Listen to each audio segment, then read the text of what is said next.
bara að fara af stað. Og það er Ítalía fyrst. Ítaljarnir voru að spila á móti Færeyjum, unnu Færeyinga í nýju höllinni.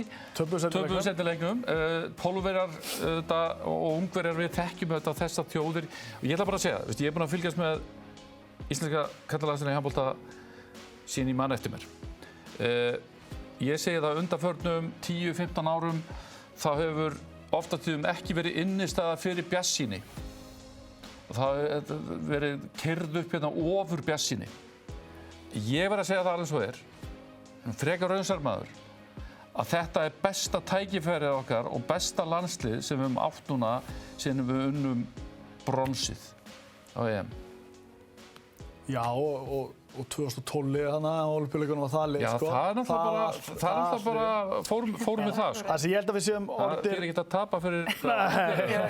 Það sem ég held að við séum orðið betri. Við erum með Orra á rosalega góðu stað við vinstri horninu, öflugur, og Bjarki er að bakkanum. Nú er Bjarki ekki aðalleikmaðurinn og Orri að elda hann. Bjarki stressaður í hverju skoti, hann fór á bekkinn og svona. Ég held að sé harmonar vel. Óðinn á toppstað, frábær. Ellið á línunni á góðum stað í Gúmesbakk, búinn að vera að spila vel. Markmaðurinn okkar 25 ára, Viktor, orðinn eldri og reyndari, þannig að þessi leikmenn sem við höfum verið ungir og efnilegir eru eiginlega orðnir góðir og við vitum hvar við höfum Gísla og Ómar og þá hvar gæðin þeirra líka, Elvar, þannig að Janus, þannig að við erum með góða leikmenn í öllum stöðum í það. Stundum hafa gloppurnar verið kannski full miklar á milli einstakra leikstaða á vellinum, sko. Þannig að ég er mjög spenntur og get verið tekið undir þessi orðin, sko. Ég reyni alltaf að vera með góða væntingastjórnun. Bara í síðustu viku þá held ég að við spáðum 8. sætinu eða eitthvað. Já, það var nú svona bara partur af... Já, mér fannst óþægilegt eiginlega hvað þeir litu vel út helgina. Og þegar þá rauk upp væntingastjórnun. Það er gamli hugsunarháttinu og ég hef oft verið að það með þér, sko. En ekki núna bara, ekki núna. Það er bara eitthvað sem...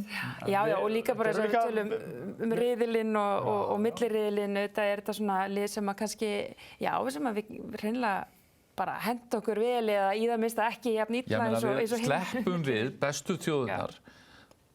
Það er bara þannig. Já, við þar til í undanúrslitum. Já, en við fáum lið sem að hafa ekkert, það er ár síðan spilum við Króatana, það var þeirra heimavelli. Nú erum við ekki að mæta þeirra heimavelli. Saman með Ungverjana. Ungverjarnir eru ekki á þeirra heimavelli, við erum betri þeir.